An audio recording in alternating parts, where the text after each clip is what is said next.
Well, looks like season 3 of House of the Dragon has come to an end. And I'm a little bit sad because we gotta wait a couple years till the final season, season 4. But I am quite satisfied with this finale, definitely in comparison to last season. Overall, I think it was a good season. But let's get into the episode. Let's take a look. First of all, um, the tapestry here is a little bit changed here, in the sense that we get it caught on fire. That's something new. That's pretty cool. I think they did a great job with the tapestry intro these last couple seasons. Much better improvement from the original opening of the Bloody Stone miniature set. Really good stuff. Of course, it all ties into Helena's prophecy and her embroidery. What we'll get into. Really good stuff. Really like it. I'm wondering if like maybe next season they might even do a new one. It would kind of make sense to do a new intro without the tapestry. Now that spoilers, Helena's gone. I imagine you've seen the episode if you're watching this. So let's get into it. So we start off with the Maester notifying Rhaenyra that Aegon is back, and this is interesting because we see Rhaenyra really react really gravely and emotionally to this news, of course. And it's a roller coaster, really, her journey in this season. I feel like it is a very interesting, compelling character, Rhaenyra, in this season.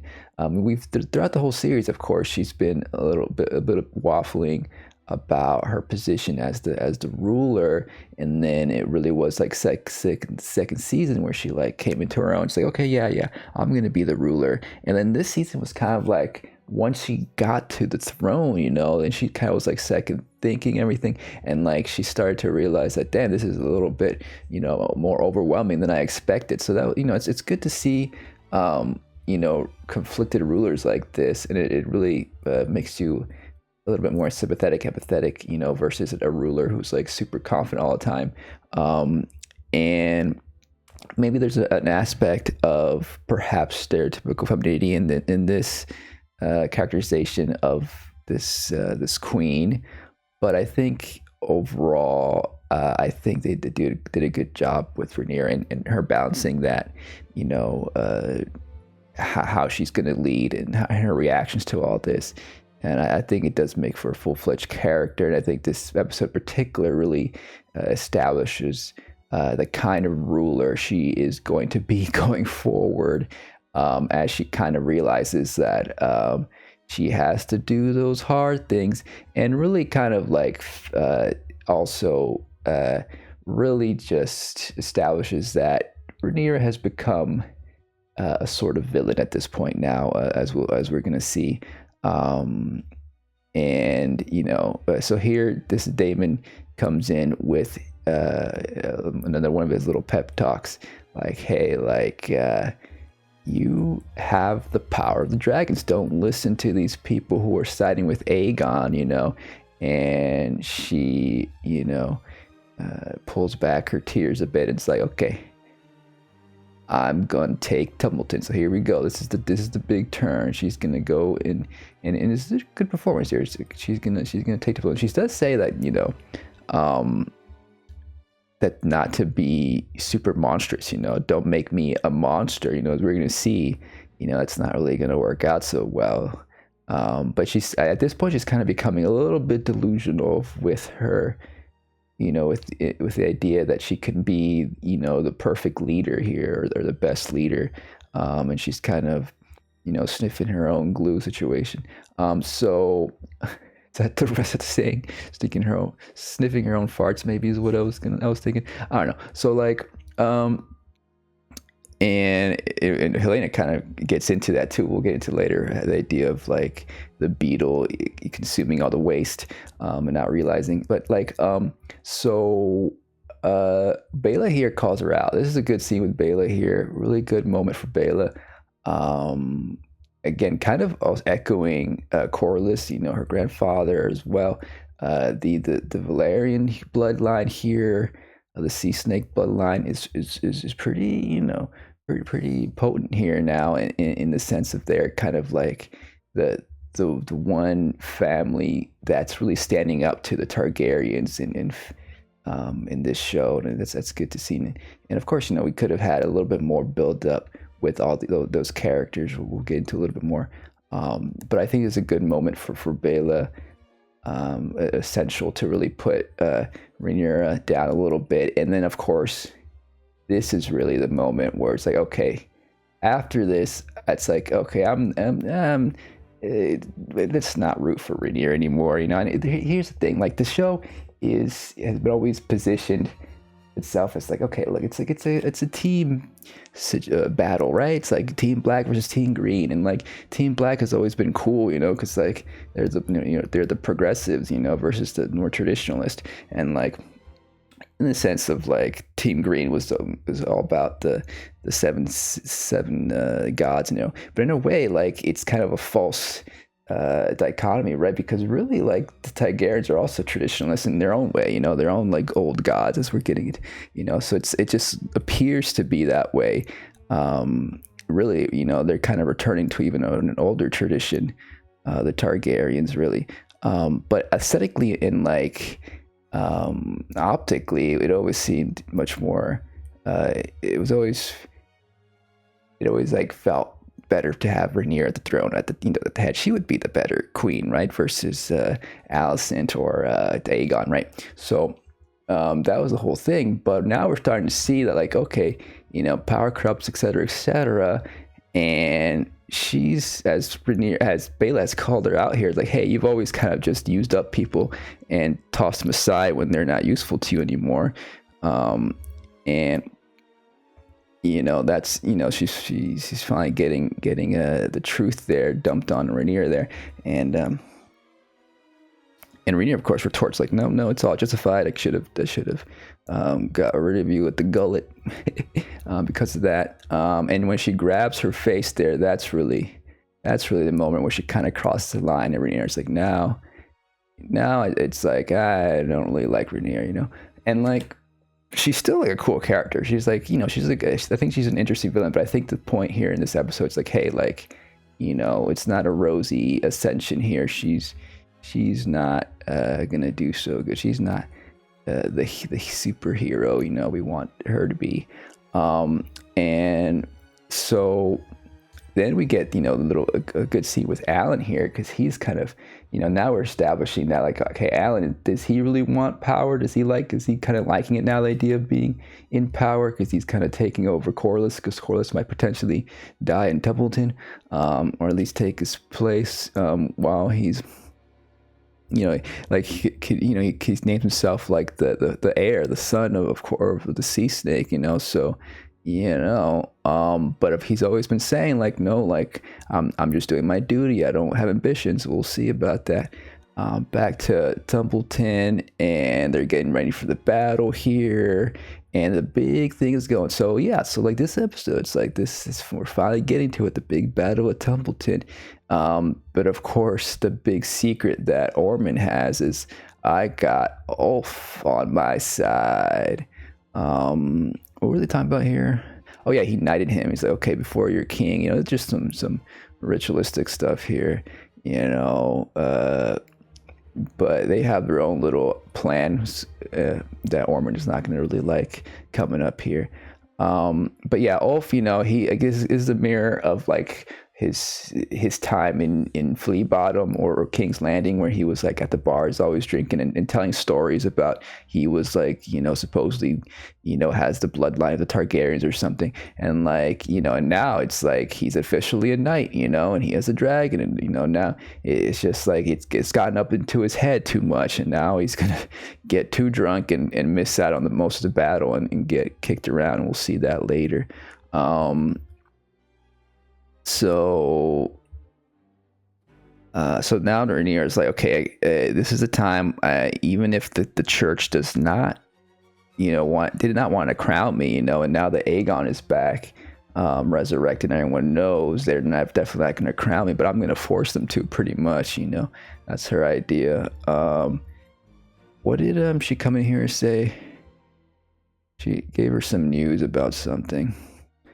They're talking about Helena. She's probably they're worried about the pregnancy and all that. But right now she's focused on being crowned and be accepted by the whole populace here. And then we get the devastating news here. Some good face acting from Masaria here. Sonoya Mizuno. Because she gets the news that, we're breaking this up. Rhaenyra's breaking this situation with you. You got to get out of here. And you could kind of read this as maybe Rhaenyra's does care for Masaria. So she's sending her away for her safety. It's very domineering, of course, and she has had no conversation about it with her. But I think it's mostly the idea that she is now completely gone to the dark side and sided with Daemon, to chose violence, versus diplomacy. And so this is where Masaria realizes that, okay, I put my hope into Rhaenyra and it was a big mistake, and now she's at this point, Masaria's okay, fuck, I gotta forget about Rhaenyra, pretty soon after this. But she, it's hurting her, because they did share some love together. And of course, as I mentioned before, this whole subplot with Masaria and Rhaenyra could have been better developed and have a deeper B plot within the season. It would have really paid off really well with this whole episode. And so it doesn't feel as impactful as it could have, and then so back to Helena, who actually is recognizing her dream here, right? So she sees the horse here, and she's in this courtyard. Remember in the last episode, she was in this courtyard with the horse, and then the gates opened, some light came in, and so it was kind of she's seeing that's important. Could she be seeing that was a warning to her, you think you can escape, but you're actually trapped. And then and then Masaria here reinforces the idea, hey, actually don't trust Rhaenyra, really quickly. It's she's just going to use you as a pawn, as a tool, and your baby as a tool, to maintain power. And so now it's that kind of solidifies in Helena, okay, I'm just trapped prisoner here. I gotta get out of here, and the only way she gets out of there is by jumping. We'll see later. And so back to Harrenhal, and this is a key moment too. We knew that he was going to survive, right? So Alicent did cure him with the her medicine that she has, and so he's back. He's a little bit weak, of course, recovering once again. But he's feeling remorseful what he did with to Aegon. He feels like he's being cursed, because of what he did. He still thinks he killed his brother, and then in Alice's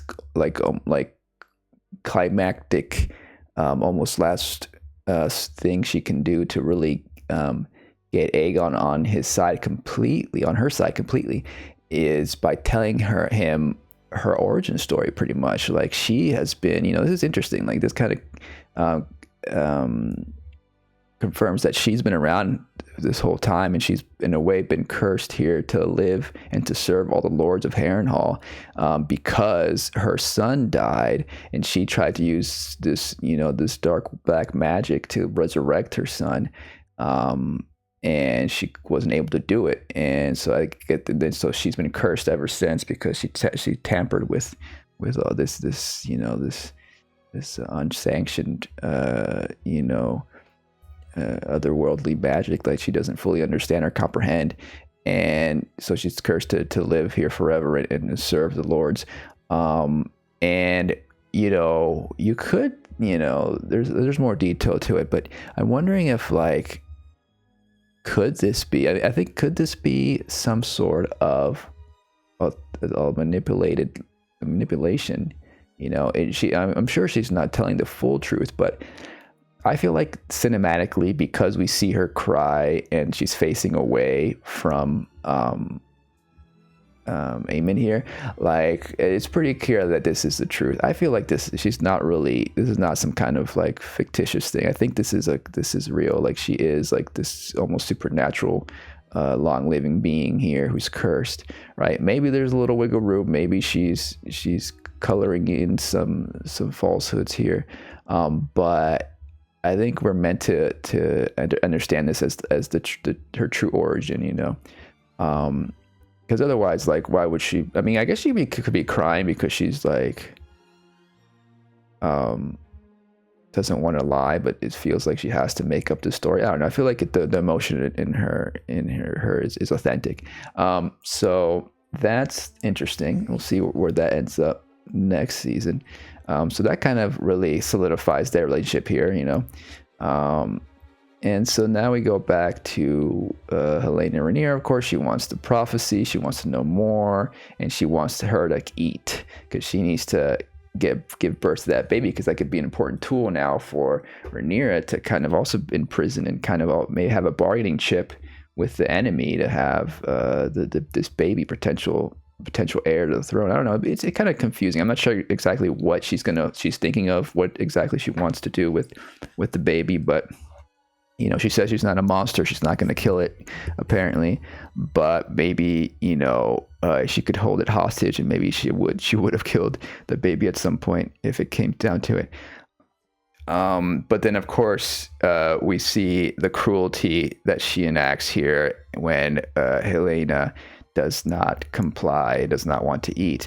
And she's in a sort of hunger strike here, which is interesting because she is pregnant. And so that's even adds to the whole thing, because she, of course, does want to keep the baby, but then she's conflicted about, what's going to happen to the baby. So I don't know. It's like I imagine, would have eventually stopped her strike at some point, because I think the idea of saving her baby would have overcome her desire to do the strike, to reject Rhaenyra. But still, she wanted to showcase that she did have some power here, and some of that power is also this scene, just what I was talking about earlier, about eating shit, is that and sniffing farts, is that Rhaenyra here is kind of just oblivious about the intelligence behind Helena here and her gift, and because Helena talks in metaphors, she's a dreamer, and she's talking about this beetle here, this beautiful beetle that's only in King's Landing, and it's so beautiful because it eats all the shit from all the people here, all the waste here, basically it's like a parasitic situation, alluding to Rhaenyra being that beetle, like she's so, she's like dressed so nicely, she's a beautiful queen with like, great poise and presence and all this powerful stuff with her dragons and everything, but she kind of like, gets that by taking advantage of the people in the city, the King's Landing, everyone else below her. She has to kind of like any authoritarian leader, they use, whether it's the labor or the manipulation of the masses, they get all the fruits of the labor of the people below them to ascend to power. So like that's, and they don't even realize it, they have all, so she's kind of comparing her to that beetle, and Rhaenyra just thinks it's a silly story, she doesn't even connect it. She's kind of dumb at this point. She's lost in her delusion, she's lost in her like delusion to be this prince that was promised, princess that was promised. In a way, she kind of also rejects, as we see later, a little bit of her former, feminine power, in sense that she kind of identifies as a prince later, as we'll see, so she feels like she's that. And so that is what's going on here. And then she force feeds her because Rhaenyra is a baddie, she's a bad baddie now. It's pretty clear, and that's pretty hard to see. This is a something that's happens in prison strikes, and in hunger strikes. The officials force feed the prisoners instead of meeting their demands. So that's an unfortunate comparison there with real world. That again indicates that Rhaenyra is no good, and Alan, of course, is not really questioning it, and Adam confronts him. So this is another good scene between Adam and Alan here, where Adam is like, "Hey, like, that Rhaenyra's not looking so good. She's confining Bela to protect King's Landing, and basically." Confronting his brother, it's like, hey, like, of course you wouldn't question Rhaenyra because you're in a good position now to potentially take over from Corlys. So this is going to benefit you to follow Rhaenyra and not and not rebel or talk back or even kind of see the moral gray areas of this. The moral now it's like really moral situations going on. So. So that's a good divide between these brothers. Finally, we have that divide because, of course, this whole time, like, Alan was like not really about ambition, right? He was just like doing his duty, and Adam was the one who wanted to like get more, and ascend into upward mobility and all that. And now it seems like kind of like the reverse. Like now Adam is like, okay, maybe this is not the right thing, and Alan's like, no, I'm doing my duty. But really, I think we get a sense that like Alan is starting to like feel good and started to like enjoy this power he has. It's a little bit ambiguous still. Like he's always been very dutiful, so we'll see where that leads them in a second. And then we have, of course, the road to the church here as Rhaenyra is donning her most evil baddie look thus far with pulls her hair back. It's and it has the eye makeup was interesting too. We see it a little clearer in the carriage, but it's like a slit. It's like a line, her like eyeliner situation that goes through there, and then with her hair covered up, she almost looks a little bit skeletal even, so it kind of just more allusions to death coming up here. And she's starting to look very fashy. And then we see, of course, her heir, Joffrey, right? That's the name of the kid. He's just a little kid, leave him alone. But now he's like, following his mother's footsteps right there into the carriage. And here they go. They're going to go to the church. Time to go to church. So now back to over here, and Ormond, of course, no side is good here in this freaking Westerosi world here, because Ormond's using kids as shields here, pretty much and as child warriors here, to make the other side look bad by and trying to prevent them from doing being too aggressive and stopping them from continuing the battle. It's like, oh, you're going to kill these kids. And of course, Ormond doesn't care at all that these kids are going to die. So again, Ormond is bad. And Gwaine and Darren here trying to figure out what can we freaking do about this. And he's like, I got to fight, And then Gwaine's like, I got another idea. So that's where they're going to go for the other idea. And then, of course, we get these two here. These guys are fun.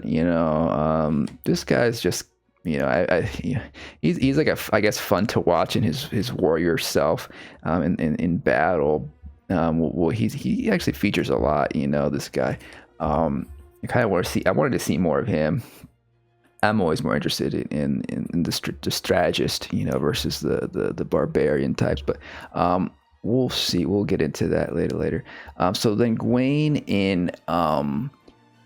and Darren here go up to Corlys like, hey, we got an offer for you. And basically, of course, Corlys like, no, I'm not going to, all he has left is pride. So he's not going to, sell himself to them. And he's going to go and we're going to see what's going to happen with that. Then Mysaria gets a little idea here. Let's just escape. She's not gonna go get escorted away to a land far away. She's gonna like go back to her roots. Go back. Probably gonna go hang out in Flea Bottom for some time now. So she makes a little escape here. She wants to kind of see also like what Rhaenyra is up to, and like her total turn, and also like maybe Rhaenyra is like, part of the reason she sent Mysario away, of course, was because she probably feels a little bit of shame and guilt, siding with the more fascistic Daemon, and she probably doesn't want Mysario to see her the way she is now, as this Skeletor figure here, and so she's telling her sons like, oh yeah, I gotta tell you about the freaking prophecy of the dragons. You are now my heir, Joffrey, and the duty I pass to you. So passing on the silly traditional Targaryen dream bloodline situation, but there's some truth to some of that dream sequence, because that dream prophecy, because we do see that in Game of Thrones that there's a freaking Night King coming over the wall. That's for Game of Thrones lore there, but of course we know that she's not going to be the prince or princess that was promised, because that's a long time from now. And so back to the battle, and then we get Gwain's plan here, like give free Corlys in exchange for the battle to end, and he's like, okay, well, why don't you just let the High Towers keep Old Town, we'll surrender, and we don't have to go, we don't have to kill all these innocent people and all that, and Rhaenyra can rule. That's his gambit, that's his thing. It was pretty risky, but it seemed pretty sensible. And he, but of course, this whole scene here is not a very good look. Corlys, like, in the beginning here too, is like is silent. He's chained up. It's not optically not looking like a good thing. It feels like something that the show has had some issues with in the past too, of portraying its black characters in these positions where they're submissive, and it has these racial undertones that I feel like this show doesn't fully address, because I think it's a little scared too. But the subtext is there, and I talked about this with his brother, who was chopped up in season 1. So it's another scenario like this, but luckily he does, David does, it's like, hey, like, you haven't said anything. Like, obviously, like, he's been chained up. He feels so down at this point. He's a freaking, in prisoner at this point. And like, but then he does speak up. So we do get a good moment here where Corlys offers, a really sensible scenario here, a good path for Daemon to take that, is even, which get away, and it was like, hey, I didn't accept this idea. That basically he's saying, hey, like, the High Towers can have Old Town, like Wayne is saying, but they can also be like a good ally for us. They have the dragon, there is a dragon. He could be a good ally, and it'd be beneficial for the whole realm, and keep and kind of spread the power a little bit, not be so totalitarian about everything. And of course, Daemon's like, he is power hungry and bloodthirsty. He's not going to accept that, and so he chooses the path of violence. He chooses the path of, no, we're going to end this war by putting all the traitors' heads on spikes, So this is the very moment where, again, Daemon officially crosses the line into being a villain again, and he, because there was moments where last season he bent the knee to Rhaenyra. He was like, he was being a little bit less his reckless self, and there was moments where like maybe Daemon could be redeeming himself, as a character, and soften himself a little bit at least. but no, not really. There's a little moment here as well later on where he's like, oh, don't like kill the innocent, whatever. But like, but he's pretty much enjoying this, and he's pretty much kind of solidified himself as a sort of a tyrant, even though he's like, doing it for Rhaenyra. He's still like imposing himself here, like this is his battlefield, so like he's enjoying this. And then again we see that like that of course disappoints Corlys, and again we're seeing that Corlys is realizing, yeah, this is a tough world, and it's not so easy to overcome the white supremacy here, because this again, racial undertones, this is very much white supremacist, patriarchal themes going on here with this whole scenario here. And of course we see later on with Rhaenyra when she has her little speech. So back to the the Targaryen bloodline, with this guy. So this is cool. I like it's fun to it's cool to see that he sleeps. I think we probably saw this like last season, but I forgot that like he's always sleeping with an eye open. That is the jeweled eye that's open. It's always good. It's a good character quality, right? A fun little villain quality. And so for his characterization there, this aesthetically, but of course this is like his lowest point, because now Aemon is like, oh, like as he sees his brother fly in, he's suspecting, is this even a dream, perhaps, because he's been dreaming about his mother, he's been dreaming about all this stuff, his mother's now gone, we'll see a little bit of her later, but he's at his weakest point here. He almost doesn't believe it, and Aegon here has some good, Aegon's probably one of the most, it's kind of like a funny character, just it's like, he's a cruel, like, arrogant sort, but he has some good comedic timing here in general with his delivery, and it's fun to watch them two back together. Now him like showcasing, hey, like look what you did to me, but I'm still freaking alive. And so now he's at his lowest point, Aemon, and Aegon's laughing at him, and it's like, forgive me, brother. And Aegon's like, I could kill you right here. Alicent comes in, trying to, simmer down the situation here between brothers. And it's funny because Aemon's like, kill me right now, and like Aegon's like, fuck you, like I'm not gonna, again he's a bit contrarian in a lot of ways, and of course Aemon is gonna needs Aemon. He needs his dragon. He needs all these the allies he can get to take back the throne. So he's not gonna kill him right here. And it's a great little development to these two characters. I think this is a good, like a climactic moment for them. Really good moment for in this season. Really a good tease also for the final season of them two working together. And he's like, okay, look, once I take the throne, behead Rhaenyra and all that, then I'll consider forgiving you, So that's gonna loop over Aemon's head for the whole next season, right? He's gonna, because he feels like he's been cursed, because he tried to kill, Aegon. Like he's gonna submit to Aegon. He's gonna feel compelled to follow Aegon, and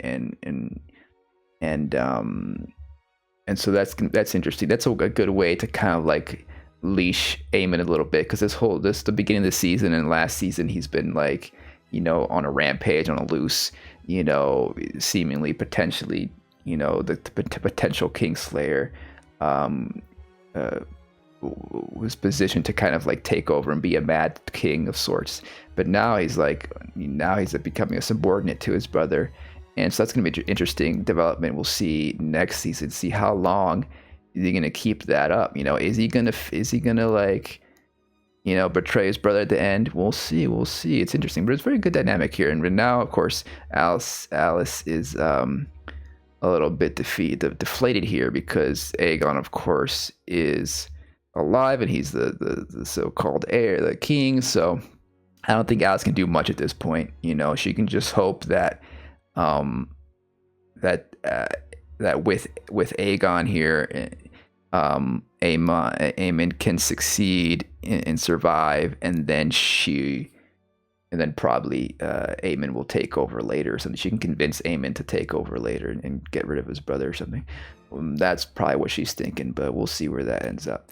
Back to the battlefield. Of course, here he's planning out some good planning here. Again, this guy here, he's just like, you know, it's kind of just one note. I mean, it's fine. Like it's like a war show. You know, medieval battles. You know, he's just all about like, oh, I'm gonna live life to the fullest until I die. You know, on the battlefield like I want. You know, and it feels a little bit caricature. It feels a little bit exaggerated, and it's same with this character. We don't get that much in depth with them, you know.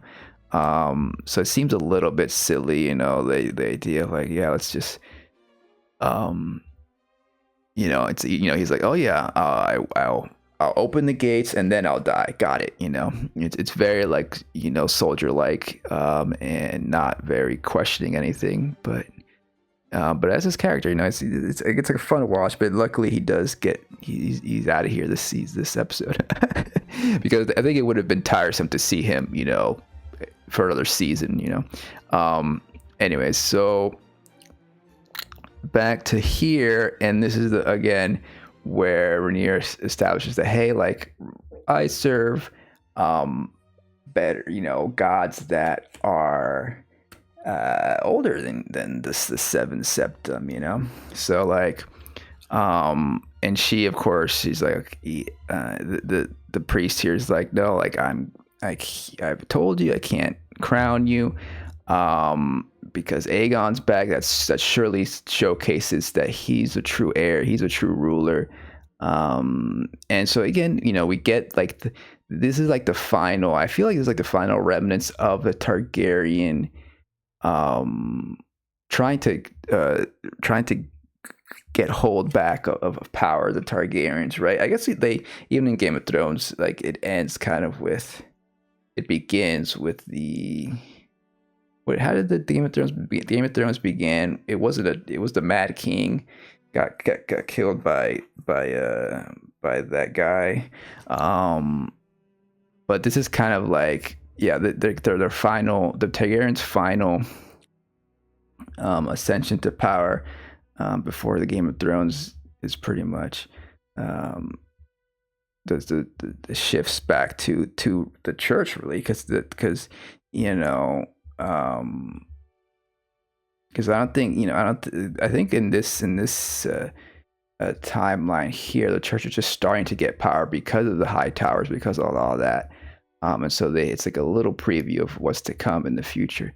But this ends it for the time being, because she convinces Alan to get rid of the priest here. And again, this feels a little bit rushed. I mean, it's still a little ambiguous about like the Alan's motivations. Is he being dutiful? Is he really succumbing to his power hunger to be, you know, this hand to Rhaenyra and get, you know, a much better position he's ever had in his life? Or, you know, is he just going with the flow here, and and Rhaenyra's like kind of tying his bloodline to this as well? It's like, hey, like your bloodline is tied to these much older gods than the Septum, so it's like, so, you know, I guess it convinces him, you know. But again, it's like with some of these characters here, they haven't been as developed as they could have been, and so it's like it feels a little bit rushed. It feels like it feels not quite as authentic, or as believable that he would switch so quickly here. And it's like, it's pretty much in this episode where he switches to the dark side, where I think we've definitely had that build up with Rhaenyra. It makes sense with Rhaenyra. It makes sense with some other characters, but this feels a little abrupt, as I guess there could have somehow done something, maybe an extra scene or two to show Alan really turn in a more believable manner here. Because this little look here of uncertainty isn't really selling it for me. Anyway, so then she goes on, does her speech. Even in the inside of the episode, they talk about the fascistic imagery here. That's the whole point here, really, to showcase that she no longer really needs the septum at this point. I guess she's just gonna, she's basically saying how like the Targaryen bloodline is ancient, and like they were the true rulers, and it explains the whole prophecy of the prince that was promised, and she's the prince that was promised, again, kind of shedding away a little bit more of her I guess like traditionally feminine characteristics. I think they talked about that a little bit too inside the episode. I guess mostly just her outfit here. And just the idea of being a little bit more aggressive in general with her ascension to power, and being a sort of a great woman / great man archetype, of that will lead the whole realm. And so, which again is very fascistically coded, and also white supremacist coded, which has always been lingering there because the Targaryens have always had that, with their platinum hair and all, and the bloodline, all that. And so that, at this point, it's like the show's making it clear, like it's not about teams here. They're, all these people in power are no good. They're corrupted, or they will get corrupted, and it's not like do we really want to get behind Rhaenyra at this point? Mysaria is certainly like questioning it. It's like shit, like she's certainly no longer on her side. And we get an idea here that maybe she's gonna plan something. Is she gonna start a sort of revolution or something, some kind of revolt or something? It could potentially be. That would be interesting to see here. But she is staying here. She's not gonna she's gonna go back into her old White Worm days and maybe ascend to something more powerful. Maybe gather a sort of resistant group and fight back against Rhaenyra, or whoever takes over the King's Landing. So we'll see how that goes. That's interesting. Again, the dynamic between them two, had this the subplot of the romance been better established and built up through this, between season 2 and this one, like this would have landed a lot, but this would just been paid off a lot better with this. Like we get the idea that there's a little bit of some scorn from the the betrayal, the love betrayal, but it wasn't focused enough. It felt like similar to its treatment of race in this world, its treatment of anything, any queer relationships. I feel like this show kind of sidelined, didn't want to, gives you, it feels, honestly, it feels like a modern queer baiting a little bit. Like it's like they give you a little tease of some queer characters and some queer romances, but it gets cut short too soon, or doesn't really get fully developed. They rather focus, I guess, on incestuous relationships. It's like it feels kind of that way. So it's not it's not like where it used to be, where like it was just subtextual queer characters or something. They actually confirm explicitly that there's some queerness involved, but they don't really explore it as much as they could. So I guess it's kind of just the modern version of queer baiting, I would say. But yeah, it just would have been better if it was more fully fledged out. And so then we go back to the battle scenes, and now is the big battle. Pretty decent battle scenario here. It's there's been some better ones in Game of Thrones, but I think this is a decent one. and it definitely feels like it's satisfying, that it built up to this the whole season. We finally get it here. And it's sort of like bookends to the season too, because it began with a big battle and ends with a big battle, which I think is preferable to just having one battle in the season. And so, okay, so then Orman gets notified here. It's like, hey, like the plan didn't work out, and this is where he realizes that, oh, like Wayne and Darren have been plotting behind my back here. And so and he feels like he's kind of lost ground here. He can't find Ulf. He's been looking for Ulf this whole time because Ulf is a drunkard and all that. And then the battle begins. Interesting tactics here. Is this boiling water or oil? I forget what they say. This looks more like water.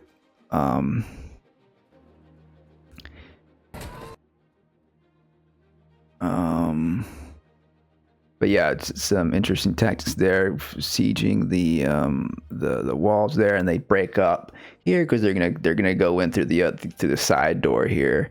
That's one of the tactics there, and this guy gets his big moment here, and just again kind of showcasing how he is also very uncaring and unsympathetic to anybody who's in front of his axe. He's just gonna chop up anybody, including kids. So that's what he chops up a kid there. This is no good fun guy. I mean, he's a chaotic evil guy. That kind of like lawfully evil in the sense that he follows the commands he's given.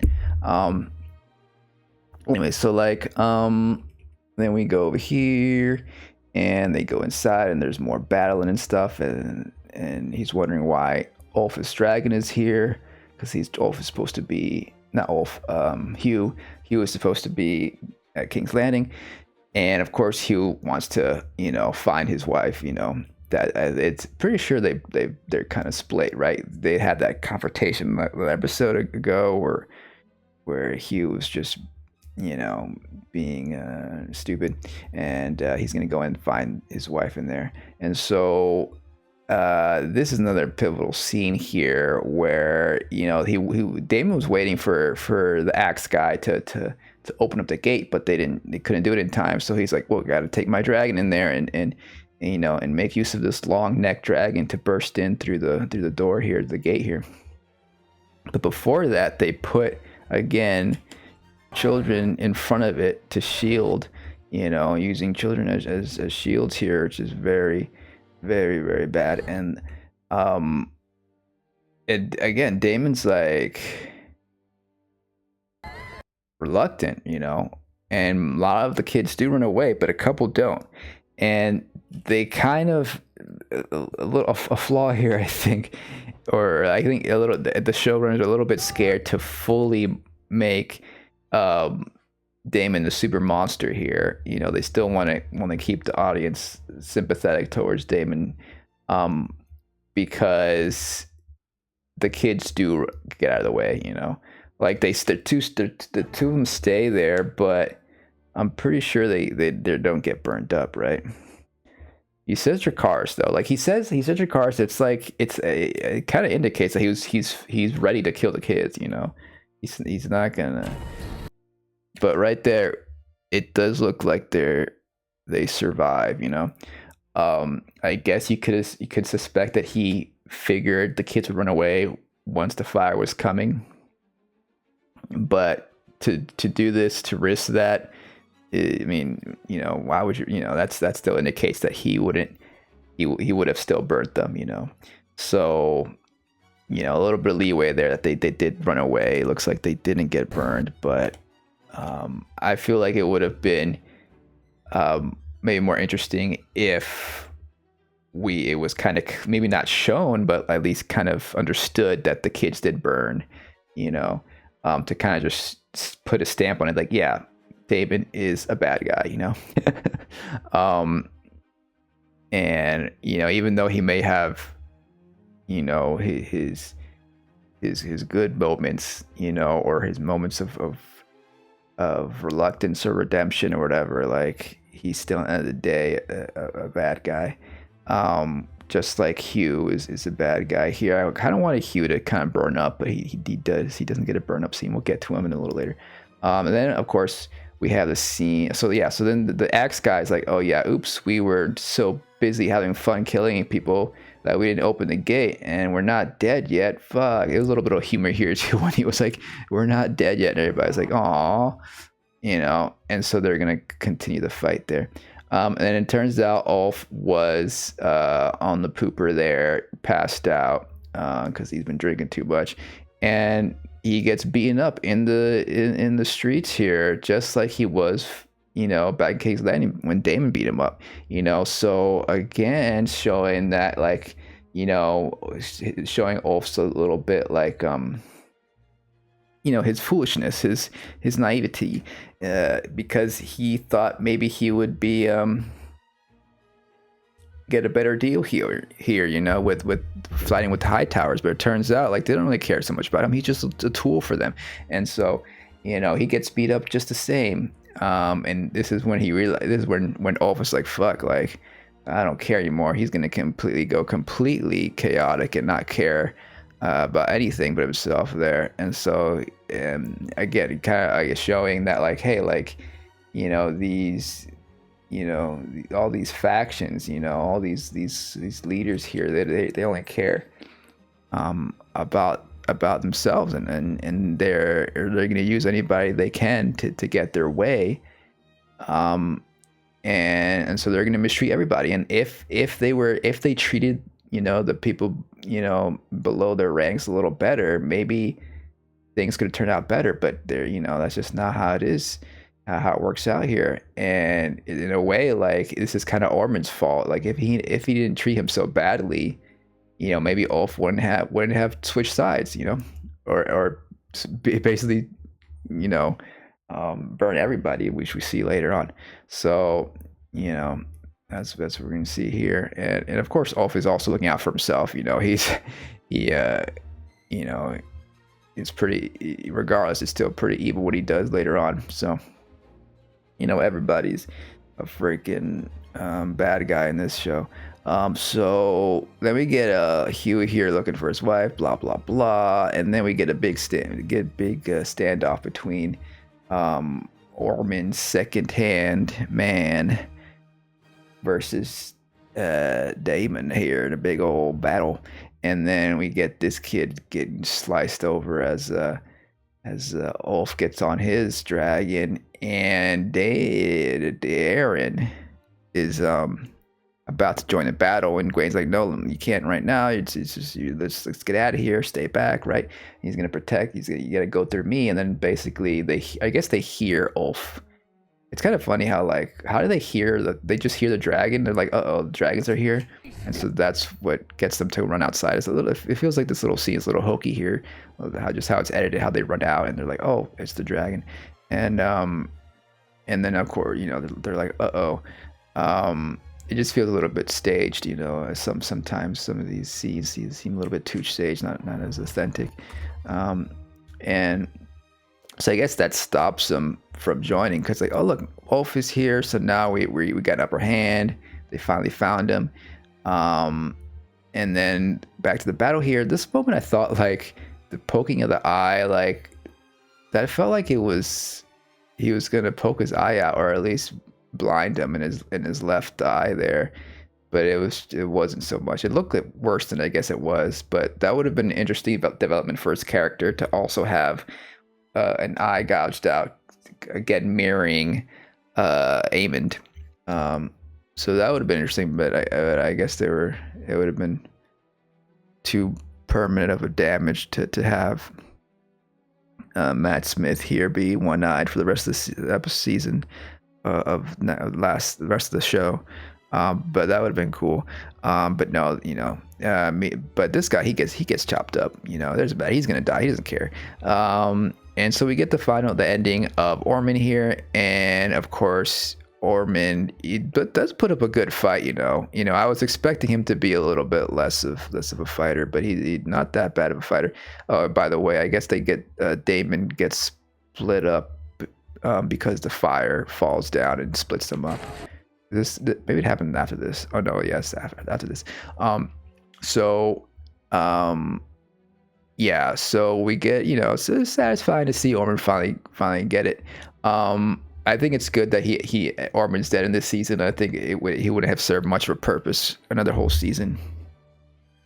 And so he gets his his proper fucking by the North. So, and of course it was because what really led to his death here was the splatter of blood on his face, which he smelt it. And that was his downfall there, because he's so sensitive with his nose, with his nose and his smell. Caught him off guard, and then he got slashed up, and then he gets burned up. Ulf was like, "Well, fuck you, fuck everybody," and of course he's like, "Well, this is a good way to die," and he's like, "Uh-oh." So now Ulf is completely chaotic, burning everything, freaking idiot, foolish Ulf, stupid guy. And that causes the building to fall down, and that separates Damon from that other guy. And thus we see the horrors of war, and how it's sometimes unpredictable, and even if you try your best, you're gonna create a bunch of victim casualties and collateral, and gonna create a lot of like resentment in the people. You're gonna be seen as a monster. And that's what happens here. That's what kind of Damon kind of realizes here. But yeah, I was gonna say that like the Ormond death, like I feel like the whole build up to this smell thing felt a little bit underwhelming. It was just blood that like kind of got him to his death. He did like it was such a big character trait for him that I was expecting something bigger. I don't know, like maybe not as comedic as dragon poop, but something. We did get Ulf's poop. He whiffed it when he opened the door to the Ulf sitting there. But I don't know. I'm not sure what would have been more interesting, but it felt a little bit underwhelming that it was just the blood. Like maybe if they didn't build up the smelling thing as much as they did, this would have been better. But I felt like they was building up to something bigger than just blood on his face. And so then the fire, and so the whole point here is that now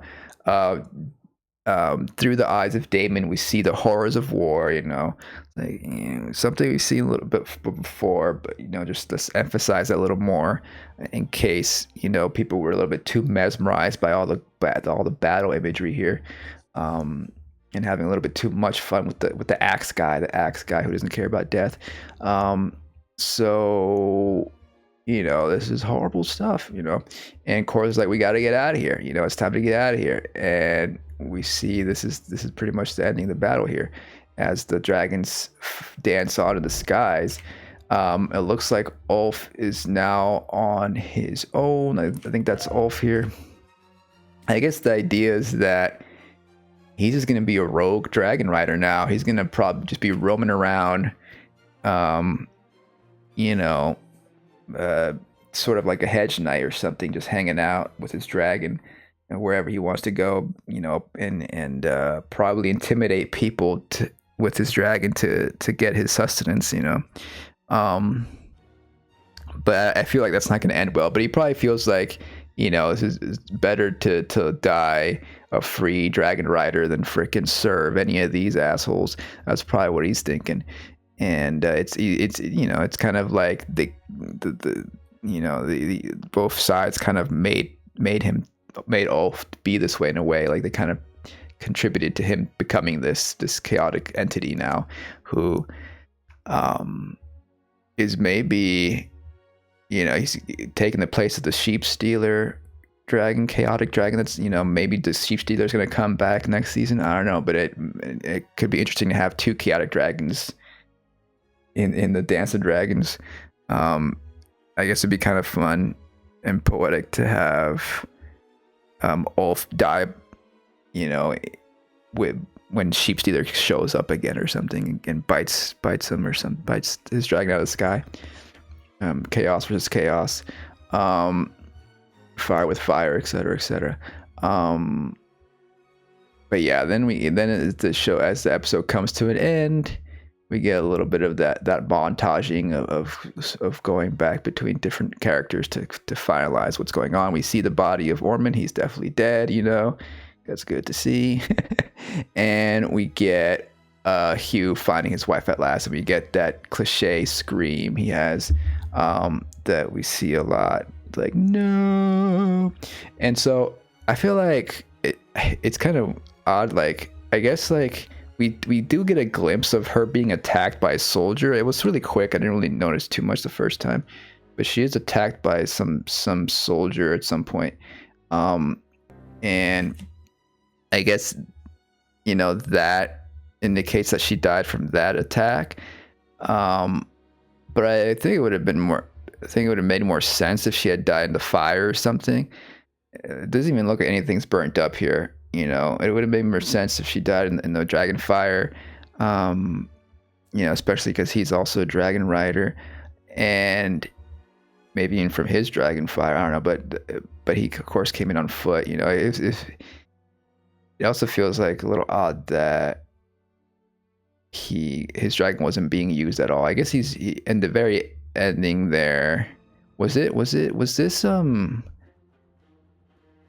Hugh's dragon? I think this is Hugh's dragon without Hugh on it, right? Is that? I don't think he was on there. I think that's just the saddle, right? Fighting there, just nipping at each other over there. We'll get to Helena in a second.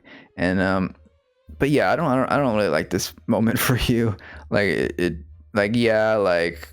his ending was always gonna be tragic with his wife, but it just feels very, very like a cliche moment. I think what would have been more interesting would be if Hugh had burnt up himself and his wife was just like being looking out through the window or something and see Hugh get burnt up by dragon fire. That would have been more poetic. As he's starting to find his wife. Of course, his wife doesn't want him anymore, and I guess it's gonna, build a little bit more resentment into Hugh, and he's gonna, focus all in on the battle.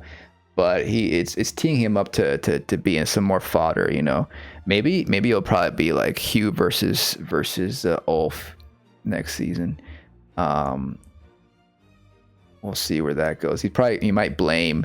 See, that's the thing. Like, if she had burnt in the fire, it would have given him more motivation to go after Ulf, right? It's like, you did this, but it feels a little weird. She just collapsed there. Anyways, so then we get back here, and Rhaenyra gets the news that was there anything else here? No, just bodies. That Helena has jumped, I guess, is missing. Like, it's interesting. It's not clear what she tells her, but I guess she saw Helena, on the ground, out, dead. But Rhaenyra goes to the tower instead, as expecting her to be there. I don't know, like, it's just a little odd, or she's been told that she's missing, and then she kind of realizes that she must have jumped. That must have been it, right? At this moment, she realizes she jumped. But yeah, so Helena goes out, similar to, was it was Cersei's son in Game of Thrones. Was his name Joffrey as well? No. It was Joffrey was the evil kid. Tommen or something like that. is a similar scenario, but this time we didn't see them. We didn't see Helena step out. We just get the idea. Of course, we see her on the ground in a second, right there, and that's a big loss because she's a dreamer, and those are rare, you know. And Rainier drove her, drove her to it, you know. So it's a lot. It falls on Rainier a lot, and Allison perhaps senses that something's off here with the little butterfly flying around. That her daughter's dead. She doesn't quite know, but she senses something, some magical sense of a dreamer leaving the world and butterflies flying as a dreamer leaves this world. And she's with just a random encampment here. When we saw her come to Harrenhal last episode, she was just with that one guy. Perhaps it would make sense that she came along with a whole crew and she just entered the castle with the one guy and the other people were camping out outside. So that's what this is, unless she found a random encampment somewhere. But I think that's what it is. It's just part of the crew that journeyed with her to Harrenhal. And so that's what she's up here doing.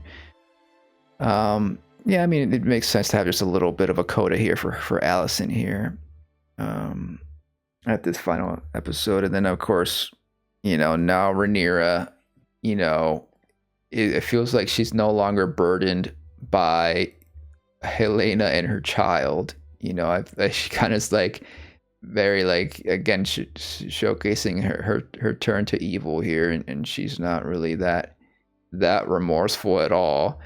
But she does take a look at Helena's epic suicide note here, and who she in fact was foreshadowing that she would fall down, she would jump herself.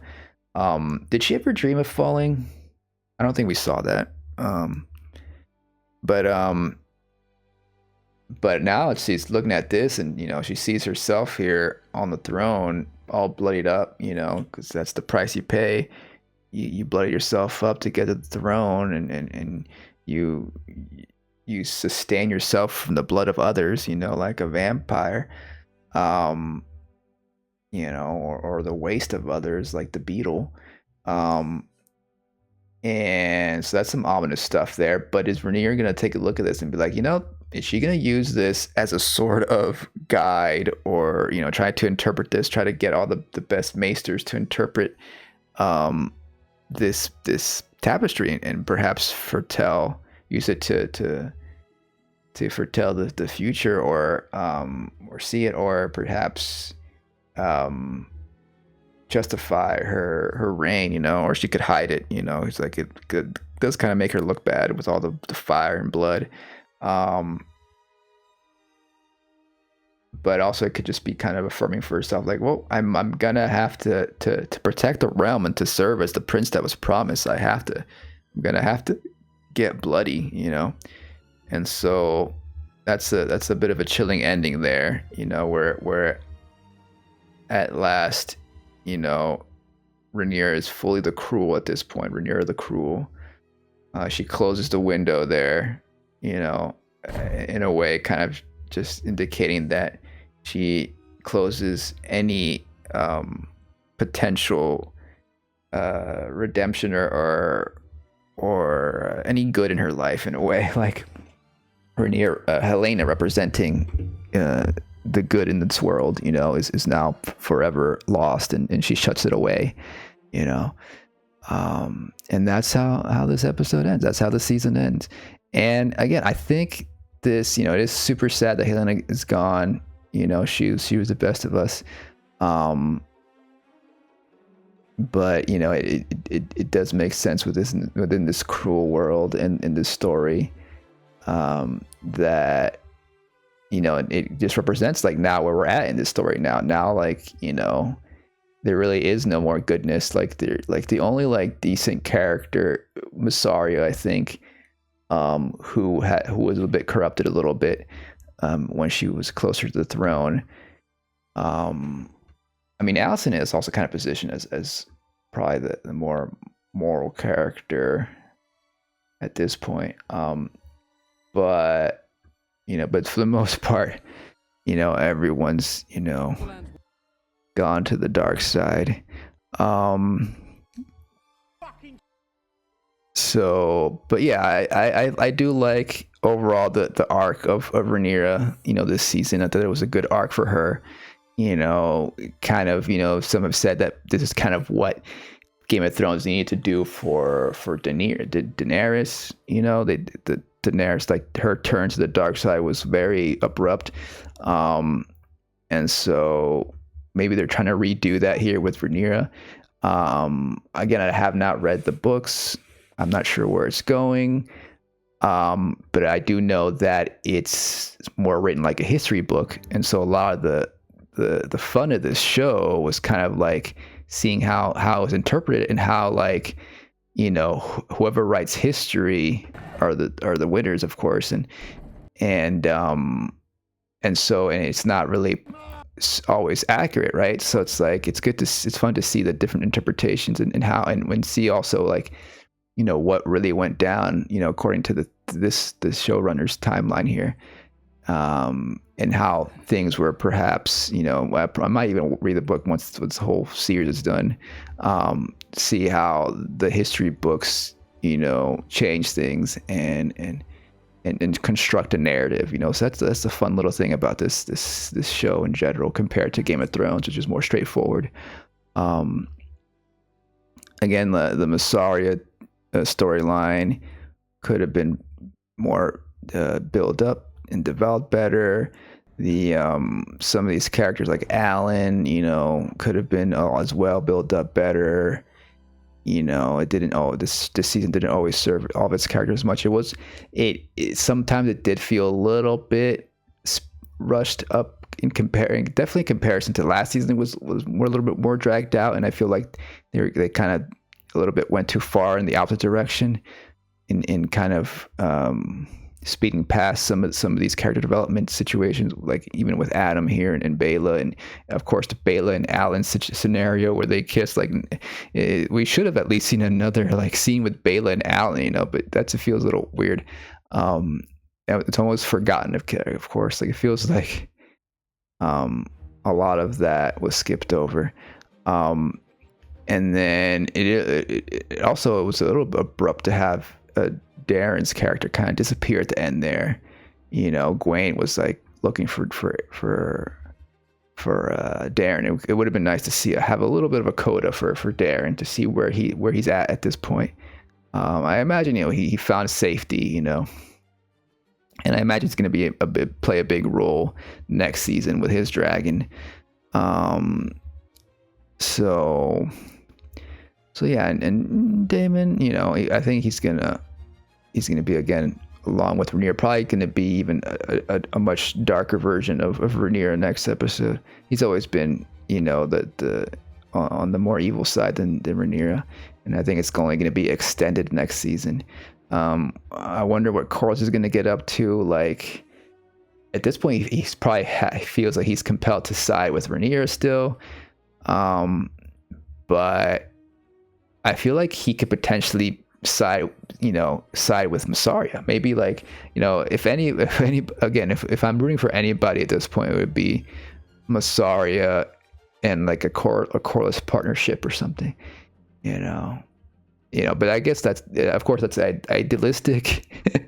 And most likely, the whole theme of the show is like, we can do the best we can, but it's a bit doomerish, this show.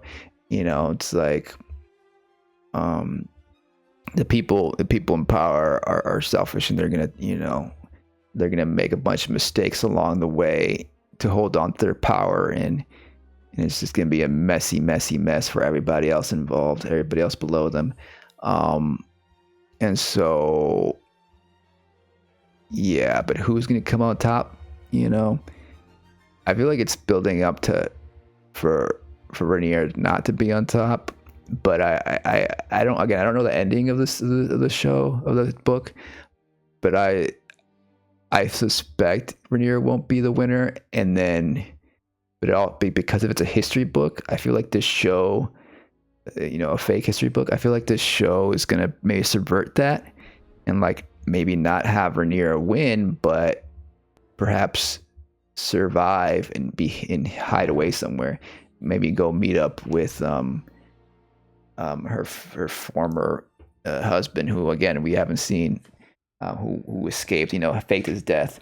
I forgot his name, but in season 1, I think it was, something like that, something interesting, like, because that whole scenario was in the book either, I think, right? It was like fun little tidbits here and there that kind of change up the narrative of what was written. Gwen too is one of the good characters. Gwen and Darren, I guess. But again, all the good characters, I feel like, are probably gonna end up dead. I mean, everyone's gonna end up dead, aren't they? It's a Dance of Dragons, It's gonna be all chaos, but there's gonna be somebody who's gonna survive. I mean, we know that in Game of Thrones, the Mad Targaryen king eventually comes up, so there's gonna be at least one Targaryen who survives to pass on the bloodline. But we'll see. Yeah, overall, this is much better conclusion, more satisfying than season 2, which was like, such a abrupt ending because of the writer's strike. A whole different scenarios going on there, but I think they did a good job overall. Besides some of those quibbles I mentioned throughout the season, I thought this was a good season. Probably not as great as overall as season 1. I really liked, the split timeline of young Rhaenyra and older Rhaenyra, and then Viserys's like arc. That season was really good. His slow decomposition, was really good. But I think the highs of this season are probably better than a lot of even season 1 or season 2, like the just Rhaenyra's arc of like ascending to the throne, the whole moment when her, Jacaerys was dead, and she is convincing herself that he's not dead and talking to his corpse, and like a lot of different moments that really stood out here, and just seeing Rhaenyra finally get to become her evil self here. And then I thought the Ormond plot and Darren and Gwaine was all really good. I really liked those characters in this season. A lot of the Harrenhal stuff was a little bit drawn out, but I kind of still liked it. Because I just, in general, I like spooky vibes. And Alice is a spooky character that's fun to watch. And yeah, that's what I think. Those are my thoughts on House of the Dragon. Season 3 is the finale, and we're gonna wait. So it's like, it's gonna be a couple of years, but because I think this is a little more satisfying ending, I think it was a good. It's still sort of like, a cliffhanger, but not really, compared to other cliffhangers. Like, I think it ends at a good point, or like the battle at Tumbleton is over. Where we know where everyone stands now. Like, it's pretty clear everybody's motivations and alignment, in terms of their morality. Like, it's pretty clear now, and so it's like everything's set for the big conclusion next season. So I think this is definitely a good place to take a break, and I don't feel like I'm gonna, I feel like I can wait a couple of years. I feel like it's not as agonizing. I feel like it did feel like a good amount of closure for a lot of the plot lines here. So, even Aegon showing up in front of Aemon there, this was satisfying to see, and it's a good tease of like their team up for next season. So, I think that's good. I think that's a good way to end the season. But yeah, let me know what you think in the comments. I'll be back in a couple of years, most likely, to talk about the final season. Until then, I'll probably be making some more videos of other stuff. I don't know exactly what my next video will be about. Probably a movie or so I've been watching. I watch. I did start a serialized page. Serialized. It's like Letterboxd, but for TV. So you can check that out. That's the URL up there. If you want to see, more of my, like, kind of like, quick thoughts on stuff. I am a human. And so so like right away, I like sometimes just write a little blurb on what I think about an episode there. And then so that's the stuff I've been watching, and my favorites, and then of course Letterboxd. Same scenario there. So if you want to know more about, if you're interested in more of my thoughts on what I've been watching, because that's what we do here on Moonbath Chats by the Screenlight. We talk about movies and TV and stuff. That's gonna be it for this video. I'll see you next time. Bye bye.